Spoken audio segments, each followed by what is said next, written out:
കഴിഞ്ഞ കുറച്ച് ദിവസങ്ങളായി വാർത്തയിൽ ഇടം പിടിച്ചിരിക്കുന്ന ഒരു പ്രദേശമാണല്ലോ സർ ക്രീക്ക് എന്ന് പറയുന്നത്. ഗുജറാത്തിലെ റാൻ ഓഫ് കച്ചിനും പാകിസ്ഥാനും ഇടയിലുള്ളൊരു പ്രദേശമാണ്. അപ്പോൾ ഗുജറാത്തിലെ ഭുജിൽ ഈ കഴിഞ്ഞ ദിവസം പ്രതിരോധ മന്ത്രി രാജ്നാഥ് സിംഗ് ചെന്ന് സൈനികരുമായി നടത്തിയ ഒരു കൂടിക്കാഴ്ചയിലും ഈ പ്രദേശത്തെക്കുറിച്ചുള്ള അദ്ദേഹം സംസാരിച്ച കാര്യങ്ങൾ വാർത്തയായി.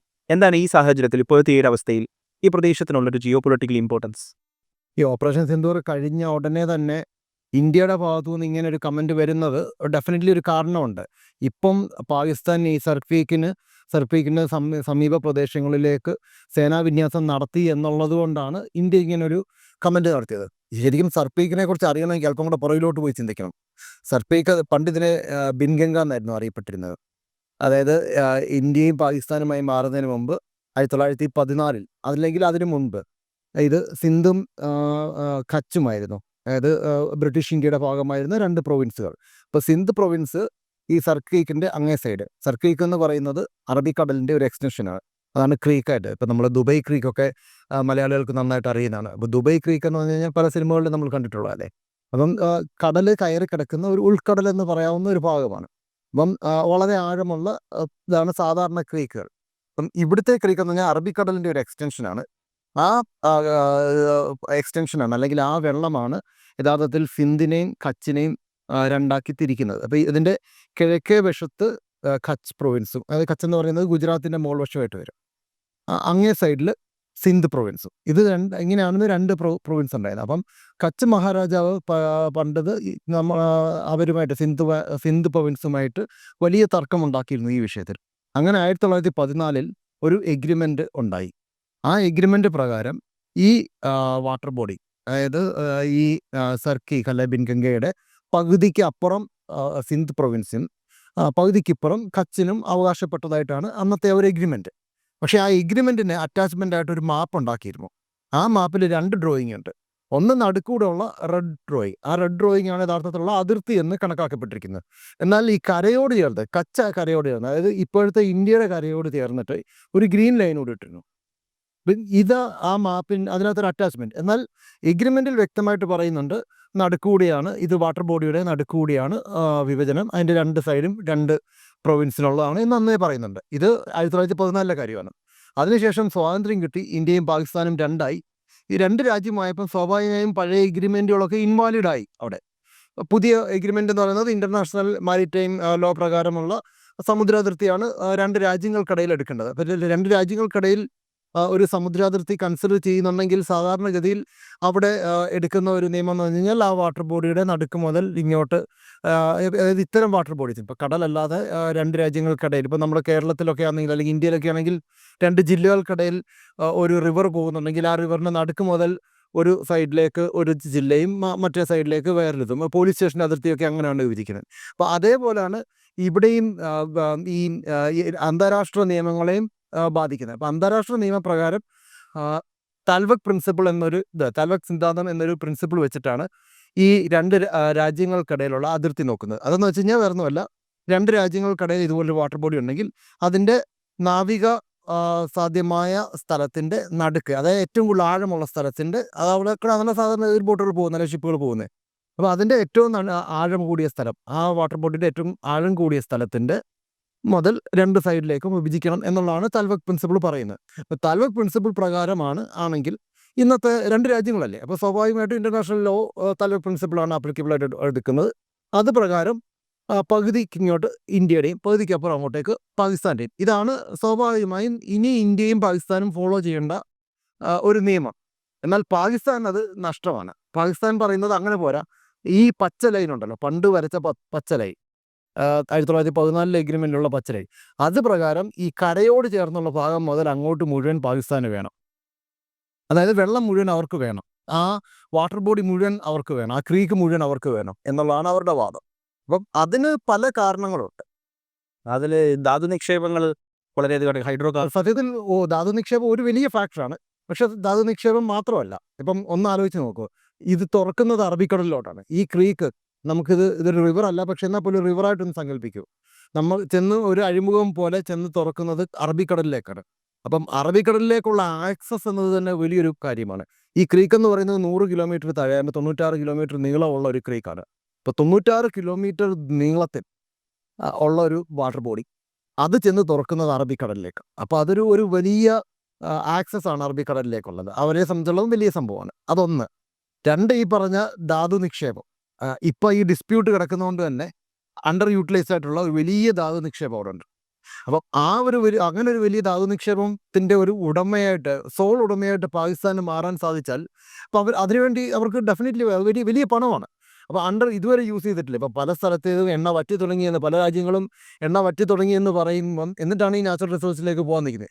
ഇവിടെ വലിയൊരു ഡെപ്പോസിറ്റ് കിടപ്പുണ്ടെങ്കിൽ അത് ഡെഫിനറ്റ്ലി പാകിസ്ഥാനെ പോലെ ഇപ്പോൾ സാമ്പത്തികമായി പിന്നോക്കം നിൽക്കുന്ന ഒരു രാജ്യത്തിന് വലിയൊരു ഉത്തേജനം നൽകുന്ന കാര്യമാണ്. അപ്പം അത് രണ്ടാമത്തെ ഒരു ഫാക്ടറാണ്. മൂന്നാമത്തേത് നമുക്കറിയാം അറബിക്കടലാണ് ഏറ്റവും കൂടുതൽ ഫിഷിങ് സാധ്യതയുള്ള ഒരു പ്രദേശം. ലോകത്ത് തന്നെ ഏറ്റവും കൂടുതൽ അല്ലെങ്കിൽ ഏഷ്യയിൽ തന്നെ ഏറ്റവും കൂടുതൽ ഫിഷിങ് നടക്കുന്നത് അറബിക്കടലിലാണ്. അത് ഇന്ത്യ നന്നായി യൂസ് ചെയ്യുന്നുണ്ട്, കാരണം നമ്മുടെ ബോർഡറുണ്ട്. പാകിസ്ഥാൻ യൂസ് ചെയ്യുന്നുണ്ട്, അതേപോലെ അറബ് രാജ്യങ്ങളും യൂസ് ചെയ്യുന്നുണ്ട്. അപ്പം അവർക്ക് അത്രയും റീജിയൻ കൂടി കൂടുതലായിട്ട് കിട്ടുകയാണ്. നമുക്കറിയാം ഏറ്റവും കൂടുതൽ പ്രശ്നം പാകിസ്ഥാനും ഇന്ത്യയും തമ്മിൽ നടക്കുന്ന ഒരു മേഖല എന്ന് പറയുന്നത് ഈ സമുദ്രാതിർത്തി കടന്നു പോകുന്ന ഫിഷർമാൻ പലപ്പോഴും അവരുടെ 2 രാജ്യങ്ങളിലെയും പോലീസിൻ്റെ നേവൽ ഫോഴ്സിൻ്റെ കസ്റ്റഡിയിലെത്തുകയും ജയിലിലാവുകയും ബോട്ട് പിടിച്ചെടുക്കുകയും ഒക്കെ നടക്കും. ഇത് തന്നെയാണ് ശ്രീലങ്കയായിട്ടും ഇന്ത്യക്ക് ഉള്ള ഒരു വലിയ പ്രശ്നം. നമ്മൾ തന്നെ മുൻപ് ചെയ്തിട്ടുണ്ട് കച്ചാദ്വീപ് എന്ന ഐലൻഡിൻ്റെ അതിൻ്റെ ഒരു തർക്കത്തെക്കുറിച്ച്, അല്ലെങ്കിൽ ഇന്ത്യ വിട്ടുകൊടുത്ത കച്ചാദ്വീപിനെക്കുറിച്ച്. അപ്പോൾ കച്ചാദ്വീപ് ഇപ്പോൾ ശ്രീലങ്കയുടെ നിയന്ത്രണത്തിലാണ്. പക്ഷേ അവിടേക്ക് പോകുന്ന ഫിഷർമാൻ തമിഴ്നാട്ടിൽ നിന്നാണ് പ്രധാനമായിട്ടും അവിടേക്ക് ഫിഷർമാൻ പോകുന്നത്. അപ്പം അവർക്ക് പലപ്പോഴും അതിർത്തി കൃത്യമായി നോക്കിയൊന്നും, അല്ലെങ്കിൽ കടൽ റഫാണെങ്കിൽ കൃത്യമായിട്ടൊന്നും പോകാൻ പറ്റിയെന്ന് വരത്തില്ല. അപ്പം കച്ചദ്വീപ് ഒരു റെസ്റ്റിംഗ് പോയിന്റാണ്.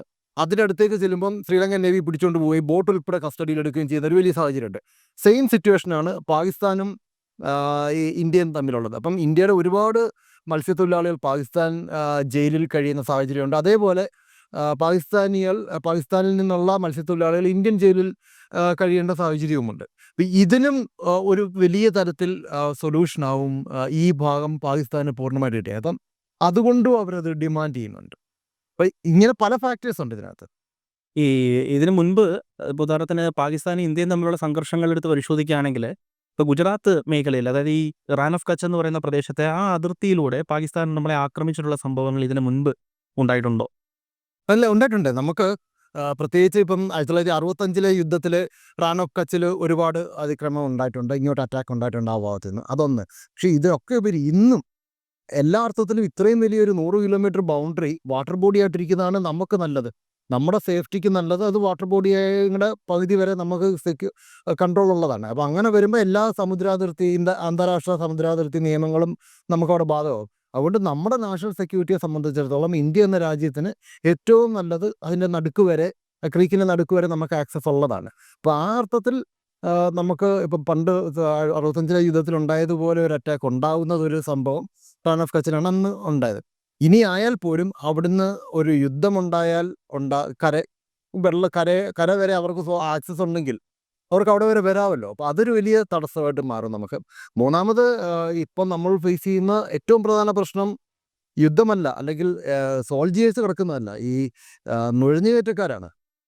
അപ്പം നുഴഞ്ഞുകയറ്റത്തിനും വലിയൊരു സാധ്യത ഉണ്ടായി മാറും. ഇപ്പം നമ്മൾക്ക് ഈ ഒരു 100 കിലോമീറ്റർ കര നമ്മൾ വേലി കെട്ടി സൂക്ഷിക്കുക എന്നുള്ളത് പ്രായോഗികമല്ല. നമുക്കറിയാം പണ്ട് മുംബൈ ഭീകരാക്രമണം ഉണ്ടായ സമയത്തും ഇതിലെയാണ് ആളുകൾ വന്നത് എന്നുള്ളൊരു സൂചന ഉണ്ടായിരുന്നു, എന്നൊരു ഇൻ്റലിജൻസ് റിപ്പോർട്ട് ഉണ്ടായിരുന്നു. അപ്പം അത്തരം സാധ്യതകളൊക്കെ നമ്മുടെ മുന്നിൽ നിൽക്കുമ്പോൾ നമ്മളിതിനെ നാഷണൽ സെക്യൂരിറ്റി എന്നുള്ളൊരു വലിയ ഫാക്ടർ വെച്ചിട്ടാണ് ഡിഫെൻഡ് ചെയ്യുന്നത്. പിന്നെ ഈ അംബാനിയുടെ ജാംനഗറിലെ ഓയിൽ റിഫൈനറി ഉണ്ടല്ലോ, അതായത് എനിക്ക് തോന്നുന്നു ഏഷ്യയിലെ തന്നെ ഏറ്റവും വലിയ ഓയിൽ റിഫൈനറിയാണ്. അപ്പോൾ അതും ഗുജറാത്തിലാണ് സ്ഥിതി ചെയ്യുന്നത്.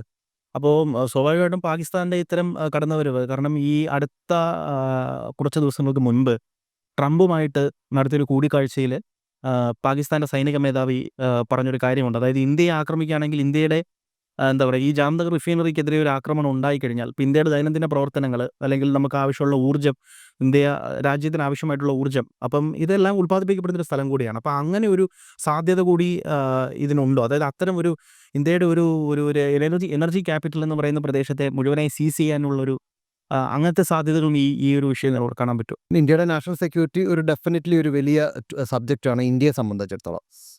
നമ്മളിപ്പോൾ പറഞ്ഞ ടോപ്പിക്കിൽ, അതായത് പാകിസ്ഥാൻ സൈനിക മേധാവി അമേരിക്കയിൽ നിന്ന് പറഞ്ഞത് ഇന്ത്യയുടെ ഊർജ്ജ സ്രോതസ്സുകൾ ഇല്ലാതാക്കുമെന്നാണ്.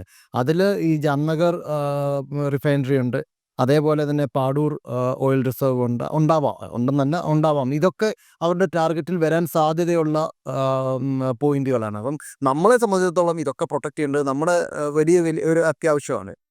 ഇപ്പോഴത്തെ ഈ സാഹചര്യത്തിൽ ഇത് കൂടുതൽ എസ്കലേറ്റ് ചെയ്യാൻ സാധ്യതയുണ്ടോ ഈ സിറ്റുവേഷൻ? അതല്ലെന്നുണ്ടെങ്കിൽ എങ്ങനെയായിരിക്കും ഇത് സമാധാനപരമായി ഉള്ളൊരു പരിഹാരം എന്ന് പറയുന്നത് എങ്ങനെയായിരിക്കും ഈ വിഷയത്തിൽ?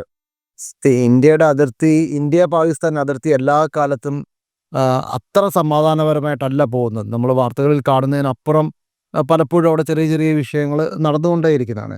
ഈ റാൻ ഓഫ് കച്ച് മേഖലയിലെ വിഷയം മുൻപൊരിക്കൽ ഇൻ്റർനാഷണൽ ട്രൈബ്യൂണൽ സെറ്റിൽ ചെയ്തിട്ടുള്ളതാണ്. അതായത് ഒരു 1968 ഇൻ്റർനാഷണൽ ട്രൈബ്യൂണൽ ഈ വിഷയം ഇതിനു പലതവണ ഇന്ത്യയും പാകിസ്ഥാനും തമ്മിൽ ഉദ്യോഗസ്ഥ തലത്തിലൊക്കെ പല ചർച്ചകളും നടന്നിട്ടുള്ളതാണ് ഈ ഒരു ബോർഡർ ഇഷ്യൂ സോൾവ് ചെയ്യാൻ വേണ്ടിയിട്ട്.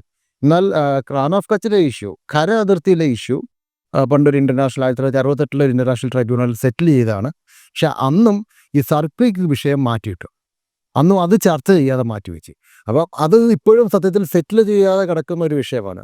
ഇപ്പം നമ്മുടെ പ്രതിരോധ മന്ത്രി ശ്രീ രാജ്നാഥ് സിംഗ് പറഞ്ഞത് തന്നെയാണ് ഇതിനകത്തെ സൊല്യൂഷൻ. ഇങ്ങോട്ട് ഉപദ്രവിക്കാൻ വരാത്തിടത്തോളം ഇന്ത്യ നമ്മളെ അങ്ങോട്ട് ചെന്ന് ആരെയും ഉപദ്രവിക്കില്ല. അപ്പോൾ ഇന്ത്യയുടെ നിലപാട് അങ്ങനെ തന്നെയാണ്. എന്നാൽ ഇന്ത്യയുടെ അതിർത്തിയിലേക്ക് സൈനിക വിന്യാസം നടത്തുന്നത് ഇന്ത്യയെ ആക്രമിക്കാനാണോ എന്ന് ചിന്തിക്കാനുള്ള സ്വാതന്ത്ര്യം ഇന്ത്യക്കുണ്ട്. അപ്പോൾ അതിന് വേണ്ടുന്ന ഡിഫൻസ് നമ്മൾ ചെയ്യും. അപ്പം ഇങ്ങോട്ട് ഉപദ്രവിക്കാത്തിടത്തോളം കാലം ഇന്ത്യ ഇത്രയും കാലം അങ്ങോട്ട് പോയി ഉപദ്രവിക്കുന്ന ഒരു സാഹചര്യം ഉണ്ടായിട്ടില്ല, ഇനിയും ഉണ്ടാകത്തില്ല. അത് തന്നെയാണ് ഇതിനകത്തെ സൊല്യൂഷനും. അപ്പം ഇപ്പോൾ ഉള്ളത് എന്താണോ ആ സ്ഥിതി നിലനിർത്തുക. അത് പാകിസ്ഥാൻ അങ്ങനെ നിലനിർത്തുന്നിടത്തോളം ഒരു പ്രശ്നവും ഉണ്ടാകത്തില്ല. ഇനി ഇങ്ങോട്ട് കയറി ആക്രമിക്കാതിരിക്കാൻ വേണ്ടുന്ന കാര്യം നമ്മുടെ സൈന്യം ചെയ്യുകയും ചെയ്യും. ആ ഒരു വിശ്വാസത്തിൽ മുന്നോട്ട് പോകുക എന്നുള്ളതേ ഉള്ളൂ. Thank you.